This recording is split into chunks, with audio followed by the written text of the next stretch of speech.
Electra. Now, coming back to Europe then, in a sense, but unfortunately beginning with another picture of Trump. I just want to highlight this because the war hysteria continues to heat up this week. Led, of course, by the mainstream media. This is Fox News here. Sorry, we'll go back one.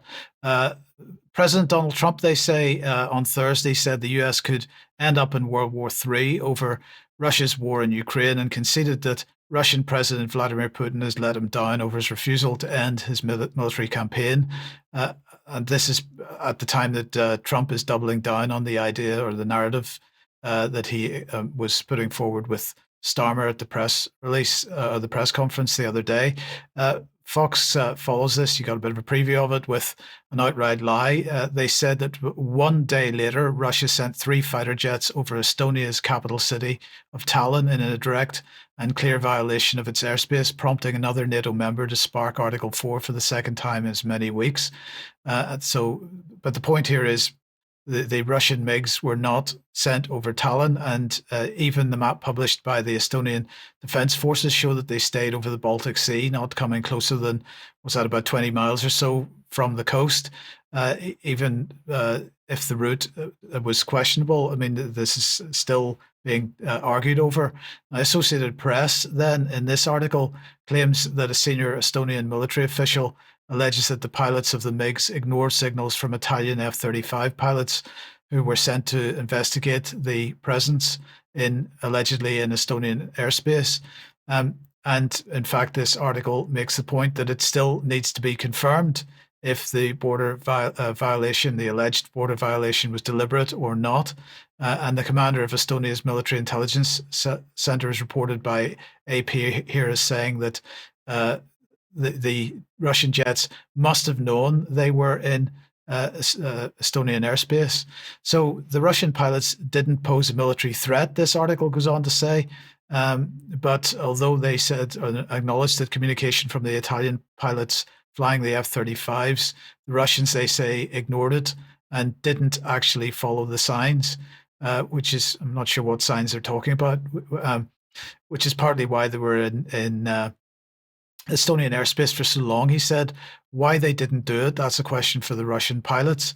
So this hysteria continues to build. This, of course, began with the alleged drone attacks in Poland. And with all this hysteria over Estonia and Poland, the flight of a Russian IL-20 intelligence aircraft over the Baltic Sea yesterday may have gone unnoticed by the corporate media, but not quite, because 2 Swedish Gripen jets and 2 German Eurofighter jets were sent to go and escort this aircraft as well. So again, this is an Associated Press article that we can see on screen here. And they were just trying to hype this situation up once again.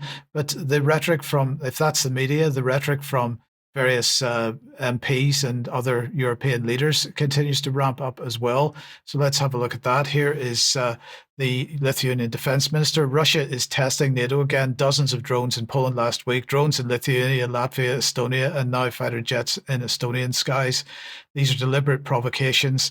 They're deliberate tests of our readiness, our resolve, and of the limits of our deterrence. The latest in an escalating pattern of pressure by Russia. And she went on to say, for Estonia, for Poland, for Lithuania, for all of NATO's eastern flank, this is a direct threat, not just to territorial integrity, but to citizen safety. And of course, the idea of keeping your citizens safe is really the core narrative that we're hearing from MPs and other leaders right across Europe and the UK at the moment. And she went on to say here, our biggest risk currently is miscalculation by Russia. Does Russia believe that NATO will not allow violations of its territory? Does Russia believe that Europe is going to strike back together with the United States? That's now the last line of defense between if and when a war with Russia happens. And then we had comments from the German foreign policy advisor, Jürgen Hart. Only a clear message to Russia that any military border violation will be met with force. These provocations are tested by Russia. Again, reiterating is basically exactly the same words, and will only end if we respond clearly to all military border violations. The alternative would be for Russian war logic to continue to escalate. Now it is airspace violations, so it would be the bombing of individual targets. Then Russian soldiers will come. It's the narrative is just incredible. And then Donald Trump yesterday was asked whether NATO countries should shoot down Russian aircraft if they violate NATO airspace.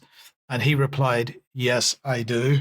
And so, just very quickly, Charles, thoughts? Well, in the language of the Strategic Defence Review published this year, it looks like the defence dividend is going to pay out, because this is exactly what people have been itching for, the defence or war industry in particular, who stand to make absolutely billions from this and already are, because of the apparent requirement to mobilise and put 5% of GDP towards spending on war. So it's looking good for the reassurance force, who must be beginning to think about what they're going to pack and all that kind of thing. So this is exactly where it was always looking like it was going to go. I think the only difficulty for us, perhaps as sort of analysts and commentators, was to see exactly what steps were going to be taken in order that it delivered the conflict that's been so much desired. Indeed. Okay, we will move on then.